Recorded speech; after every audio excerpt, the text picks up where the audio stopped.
안녕하세요. 오늘 여러분과 함께 수원 화성과 정조에 대한 이야기를 나눌 한신대학교 교수로 재직하고 있는 김준혁입니다.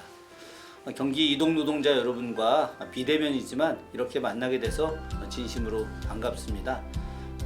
사실 제가 이 강의를 처음 의뢰받고 나서 우리 담당하시는 선생님께 이동 노동자분들이 어느 직종, 어느 영역에서 많이 계시는지 여쭤봤어요. 그랬더니 택배 하시는 분들도 또 대리운전 하시는 분들도 또 학습지 교사 선생님들도 계시다고 해서 제가 그냥 웃으면서 제 아내가 오랫동안 학습지 선생님이었는데 그러면 제 아내와 함께 이야기를 나누는 시간으로 그렇게 가지면 좋을 것 같습니다 라고 이야기했습니다. 사실 그 이동을 하면서 이렇게 생업을 유지하고 또 가족을 꾸려간다라고 하는 것은 쉬운 일이 아니죠. 특히나 지금처럼 추운 겨울에 여러분들의 고통 또 힘겨움 이런 것은 더욱더 클 거라고 생각을 합니다. 이동한다는 것, 그런데 그것이 어떤 즐거운 이동이 있을 수도 있고 고통스러운 이동이 있을 수 있겠지만, 그러나 또 이동을 통해서 새로운 것을 만들어내고 그것들을 통해서 가족이 행복해진다고 한다면 그것이야말로 정말 행복한 이동이 아닐까, 행복한 행차가 아닐까 생각을 합니다. 정조가 다른 국왕에 비해서 2배 혹은 3배 이상의 행차를 했습니다. 여러분 아마 많이 들어보셨을 거예요.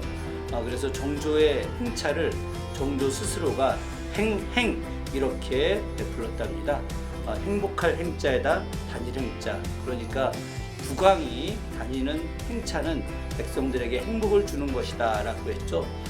여러분들께서 생각하실 때 아니 무슨 임금의 행차가 백성들에게 행복을 주는 거야 라고 생각하실 수도 있겠죠. 왜 그러냐면 행차할 때 굉장히 많은 사람들이 이동을 해야 되고 거기에 따라서 뭐 먹을 식량도 갖고 가야 되고 또 많은 짐도 갖고 가야 되고 혹은 뭐 덥거나 춥거나 할 때 계절의 어떤 영향도 받다 보니까 아무래도 고통스러운 어떤 신체적으로 그런 것도 따를 수 있을 텐데 어떻게 백성들에게 행복을 주는 것이냐라고 생각을 하실 수도 있을 거예요. 그런데 정조의 행차의 진짜 궁극적인 목적은 바로 백성들의 실제 삶을 보기 위해서였거든요. 경기 지역에 사는 백성들이 어떻게 살아가고 있는지를 관료들이 보고만 해서 그것 갖고 알아듣는 것이 아니라 임금이 직접 눈으로 보고 눈으로 본 걸 가지고서 잘못된 부분에 대해서 고치고 새롭게 만드는 새로운 정책을 만들기 때문에 임금이 행차를 할 때마다 백성들이 행복해질 수 있었거든요. 또 백성들이 임금이 행차를 했을 때 임금을 멈추게 하고 임금을 멈추게 한다? 감히 상상도 못하는 일 아니겠습니까? 지금도 뭐 대통령이 어디 가는데 우리가 딱 손 들고 이 대통령 각하 뭐 쓰십시오, 뭐 차에서 내리세요 이러면서 막 이야기하는 거 쉽지 않을 텐데 정조 때는 안 그랬어요. 정조 때는 임금이 행차를 하게 되면 언제부터 언제까지 행차를 한다, 전국에 공지를 합니다. 공지를 하게 되면 그 공지를 본 백성들이 임금 행차를 구경하기 위해서 올라와요. 쭉 올라옵니다. 뭐 하다못해 저 전라도 앞바다에 있는 흑산도에서까지 임금 행차를 보기 위해서 올라옵니다. 전국 경양 각지에서 다 올라오고 그 중에서도 억울한 잘못된 부분을 해결하기 위해서 임금님한테 청원하기 위해서 올라오는 백성들도 있고요. 그런 백성들이 임금 행차를 용기 있게 나가서 딱 맞고 그리고 거기서 억울한 일을 호소하고 그러면 정조가 행차하다 멈추어서 백성들의 이야기를 듣고 해당 관료들을 불러서 그 자리에서 집중 논의해서 해결하는 이런 상언과 격쟁이라는 것을 함께 하게 됩니다. 그러니까 백성들 입장에서는 얼마나 좋겠습니까? 임금님이 이동을 한다.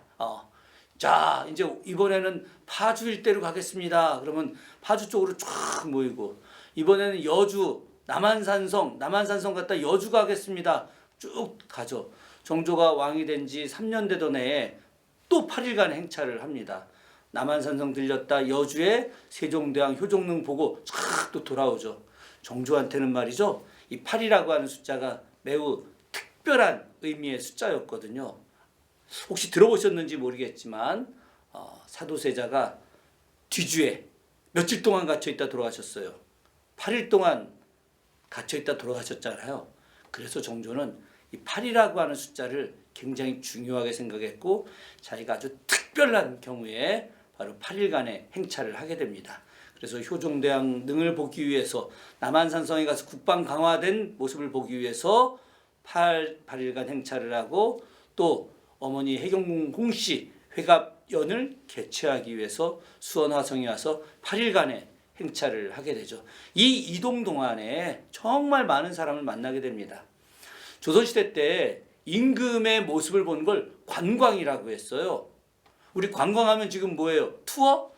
버스 안에서 막 이렇게 하는 거? 막 춤추고 놀고 막 이런 거? 물론 요즘은 못하죠. 나 코로나 시기에 관광차 타고 간 기억도 별로 없지만은, 그런데 예전에는 또 뭐 이거 하고 또 이거 한잔 하고 뭐 이거 안 하면 우리 또 관광 투어 이거 안 됐었잖아요. 여러분이 생각할 때 관광을 이렇게 놀러 가는 거 이렇게 생각하는지 모르겠지만, 실제 조선시대 관광은 관국지광이라고 해서 임금의 얼굴, 임금이 빚이라는 사람이잖아요. 그러니까 이 나라의 빚을 보러 가는 것, 이게 관광이었거든요. 그래서 임금의 행차를 보러 가는 사람을 관광민인, 관광하는 백성이다 이렇게 이야기했는데, 그 관광하는 백성들이 대거 수원으로 몰려드는 거예요. 왜? 임금이 그렇게 이야기하거든요. 1000년 만에 있는 처음의 경사다. 자기 어머니의 회갑진차년, 화성행궁 봉수당 앞에서 할 해경궁씨 회갑진차년이 1000년 만에 있을 가장 큰 경사라고 해서 그때부터 그냥 미리 막 쫙 홍보를 하는 거예요. 볼 사람들 와라. 그게 8일간의 화성행차 그림이 팔복병풍이라고 남아있는데, 그 병풍에 보게 되면 임금 행차를 따라서 백성들이 막 언덕 위에서 또 막 길에서 다들 모여갖고 행차를 바라보는 모습이 단원 김홍도에 의해서 그려져서 남아 있답니다. 거기에 보게 되면 사람들이 모이면 뭐가 생길까요? 질문 드려볼까요? 잘 모르신다고요? 임시 주막이 생깁니다. 그 그림에도 역시 마찬가지로 임시로다가 주막이 만들어져서 막 술 먹고, 또 우리 엿장수 있잖아요.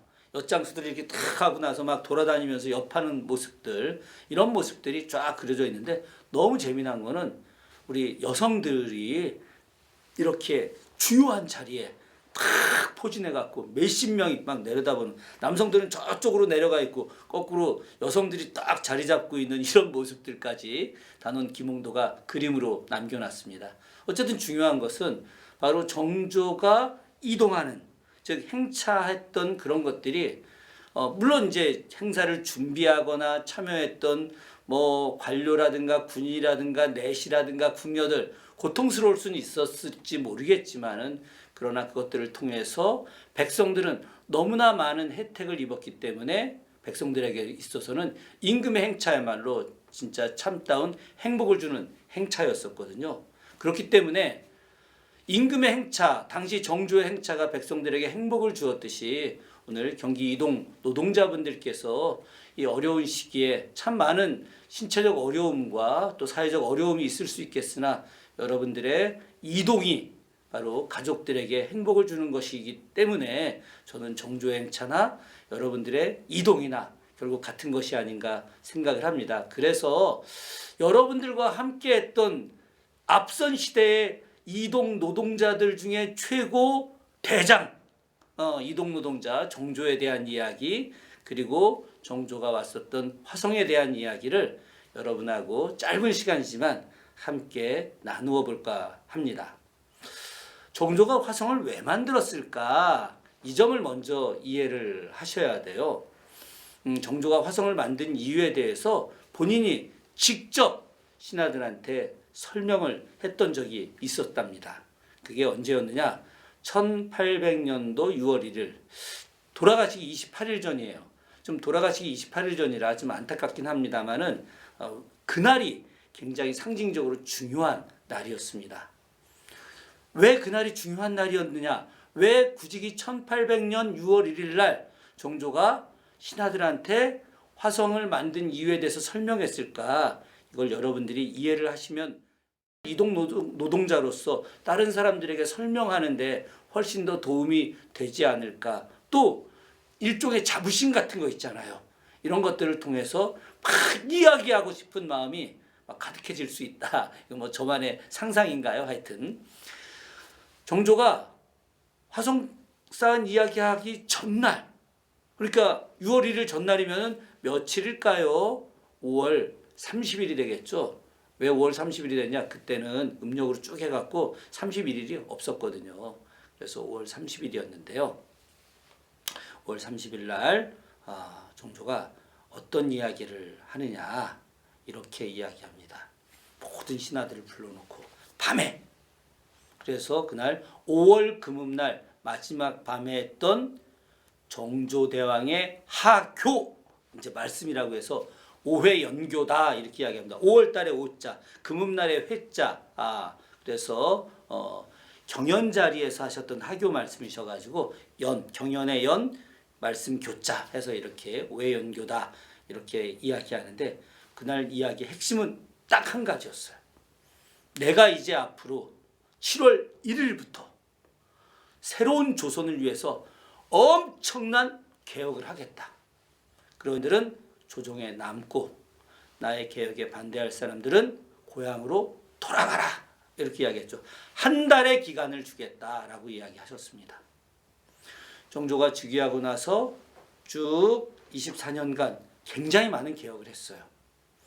저는 그 정조 시대를 어떻게 평가하느냐, 기회를 균등하게 주고 공정한 평가를 받기 위해서 만든 세상이다.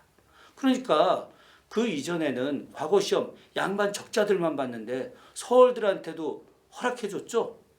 그래서 막 서울들이 이제 막 성균관에도 진출하고 규장각에도 막 검소관으로 진출하고, 여러분들 막 드라마에 많이 나오는 뭐 박재간이, 이덕문이, 유득공인이 이런 사람들 다 서울들이잖아요.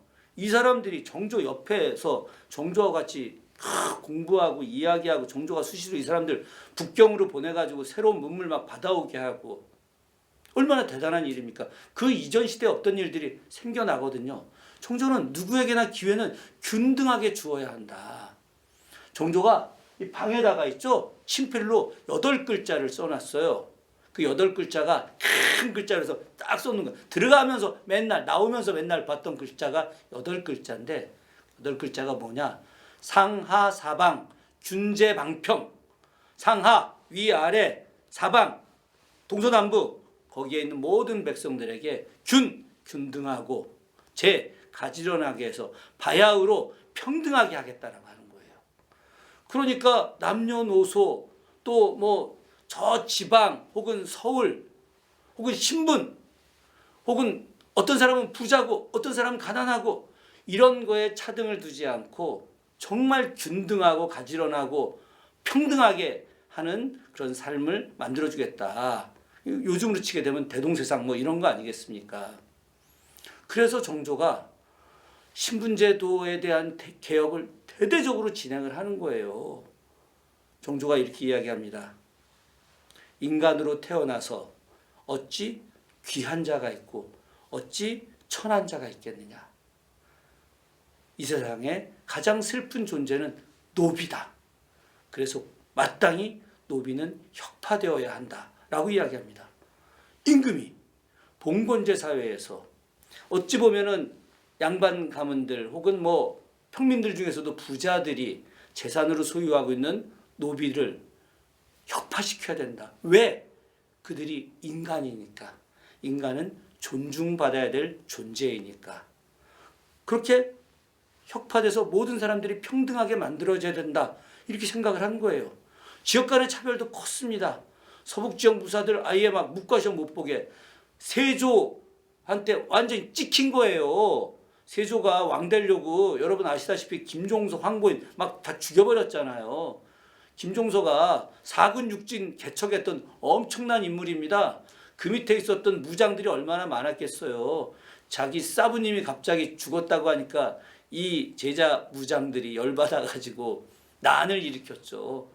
이시의 난, 뭐 이런 난들이 있게 됐는데, 그것 때문에 세조가 열받아 가지고 야, 서북지역 무사들 앞으로 영원히 묵과 금지시켜. 아니, 말이 그렇지. 평안도, 함경도, 압록강, 두만강 일대에서 여진족들하고 정말 1000년 이상을 싸우면서 무예를 단련했던 이 뛰어난 무사들을 개인적 감정 때문에 국가를 위해서 나라를 지키지 못하게 하는 건 말도 안 되잖아요. 그죠? 그러다 보니까 조선의 국방이 더더욱이 허술해지고, 그런 일들 때문에 어찌 됐습니까? 임진왜란 병자호란 났을 때 대처도 제대로 못했었잖아요. 정조가 그런 거 없애기 위해서 모든 지역 차별 다 철폐한다, 이렇게 하고 인재 육성하기 위해서 지방에 있는 향교 교육을 부활시키고 훈민정음을 엄청 활성화해 가지고 백성들이 누구든지 다 읽고 쓸 수 있게 만든 거예요. 세종대왕 때 훈민정음 만들었지만 훈민정음 제대로 활용 못했는데 정조 때 와서 막 훈민정음 막 만들어서 활성화하는 겁니다. 목도장 같은 거 있잖아요. 그런 도장 같은 걸 활자로 만들어 가지고 그냥 책 같은 거 막 인쇄해 갖고 나무 곽을 만들어서 목도장으로 만든 활자를 탁 넣어 가지고 소설 같은 거 막 다량으로 찍어내는 거예요. 여러분 가장 많이 드라마에 나오는 옛날 고전 소설 춘향전, 정조 때 나온 소설이에요.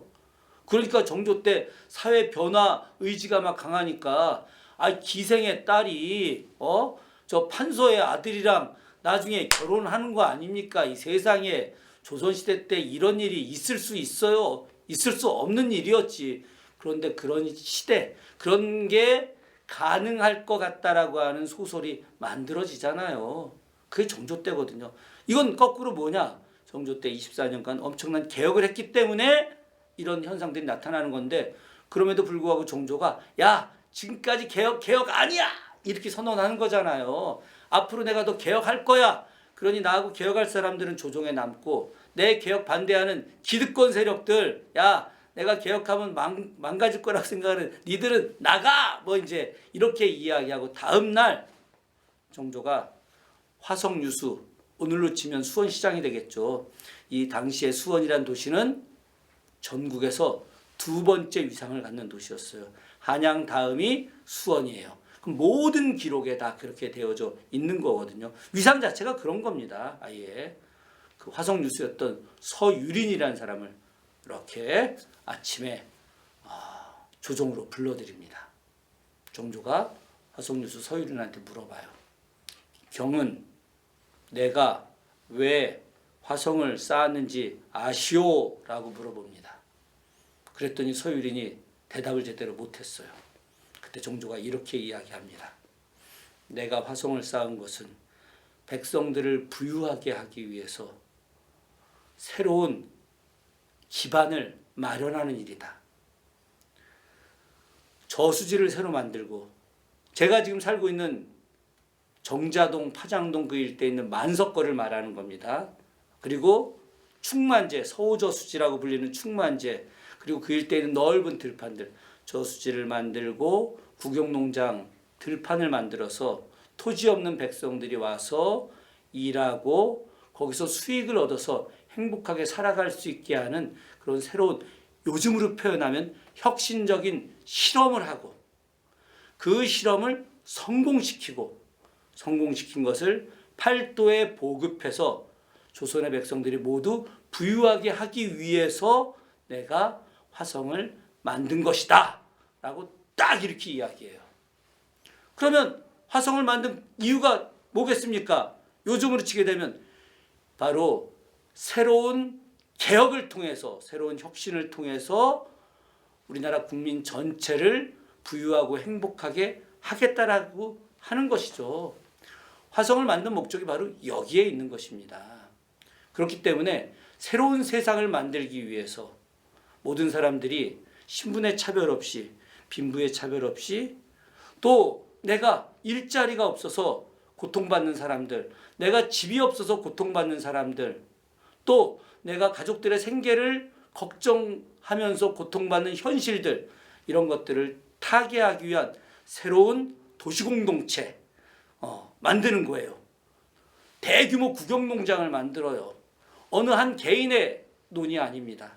나라가 만든 이 대규모 논에서 토지 없는 사람들이 오게 됐고, 그러면 조정이 수원 유수부에서 임대주택을 주고 거기에 농기계를 빌려주고 소를 빌려주고, 그리고 그 사람들에게 땅을 나누어 주고, 그 땅을 받은 사람들이 열심히 일해서 생산을 하게 됐을 때 쌀 생산량의 60%를 개인이 갖고 나머지를 화성 유수부에 내면은 그 낸 세금으로다가 화성 안에 있는 군사들 급여도 주고 관리들 월급도 주고, 또 도시 운영을 위해서, 아니 홍수가 나게 되면 다리 떠내려가면 다리도 만들어야 되고, 또 관악 건물도 지어야 되고, 향교 교육을 하는 데 있어서 향교 건물도 학생들 운영하는 그런 비용도 들어가야 되는 것이고, 아니 그때는 의사들이 지방에 있는 향의와 중앙정부에서 보낸 의사들이 있는데, 수원은 큰 도시니까 바로 중앙에서 보낸 의사들 급여도 주고 치료할 수 있는 병원 시설도 만들고 해야 될 거 아니겠어요. 이런 것들이 모두가 다 그 새로운 농토에 의해서 만들어진 기금으로 운영되게 하는 완전히 다른 그런 사회 기반 시스템을 여기에 만들어서 실험하고 성공된 걸 쫙 퍼뜨리는 거죠.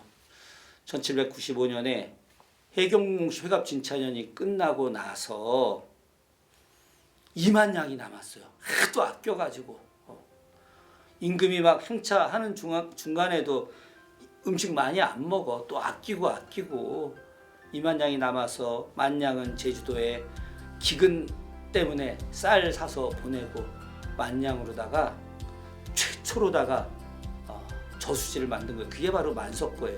만석고 저수지 만드는데 백성들한테 임금 주면서 막 만들었거든요. 그런데도 임금 주면서 만들 때 겨울에 좀 시키고 하니까 귀찮고 짜증나고, 그래서 이런 거 왜 만들어요. 그 이전에 저수지 만든 적이 없었거든요. 그 전에는 논에다가 그 무슨 지금처럼 물이 고여있는 논이 아니에요. 다 밭 같은 거예요. 밭. 옛날에 우리 밭벼라고 들어보셨는지 모르겠는데, 이 저 벽지를 갖다 이렇게 직파 땅에다가 이렇게 뿌리는 방식이었거든요. 그러다가 이양법이 이제 나타나게 된 거죠. 이 모판을 만들고 또 물을 공급해서 하게 되면 생산량이 훨씬 더 늘어나는데, 안정된 물 공급 안 하게 되면 다 죽어버리잖아요. 그러니까 죽는 것보다는 조금이라도 소출을 얻는 게 좀 확실한 게 더 낫다, 뭐 이래가지고 이런 이양법을 잘 사용을 안 했거든요. 근데 정조가 이양법을 통해서 농업 생산량을 늘리게 하려고 저수지를 만들었는데, 그때 저수지 만들기 다 귀찮은 거야. 전하 이런 저수지 왜 만들어요? 막 이렇게 하고. 당시 정조실록이라든가 화성성역의궤 기록 보게 되면 저수지 만드는 것을 반대하는 백성들의 목소리가 높았는데, 아이고 저수지 만들고 농사 졌는데, 그런데 딱 수원만 북쪽에 만석고 저수지 만들고 대우등 tun전만 그냥 대풍을 이룬 겁니다. 이게 그때부터 백성들이 정조의 혁신정책, 새로운 농업정책이 맞는구나 라고 생각해서 그냥 찾아가서 임금님 저수지 더 만들어주세요, 더 만들어주세요 해서 남쪽에 만년제라고 지금 수원비행장 아래쪽에다 만들고, 그리고 수원비행장 오른쪽으로다가 이제 충만제라고 하는 저수지 만들고 둔전 만들고, 이렇게 해서 완전히 새로운 농업 기반을 만들게 된 거죠. 사실은 정조가 화성 축성이라고 하는 것이 단순하게 성곽만 만든 것이 아니라 도시 전체를 만들고, 그 도시 전체 새로운 농업 기반, 상업 기반 이런 것들을 만들면서 백성들이 보다 나은 삶을 살 수 있게 한 거예요. 이것이 바로 정조가 화성을 만든 가장 근본적인 이유이다.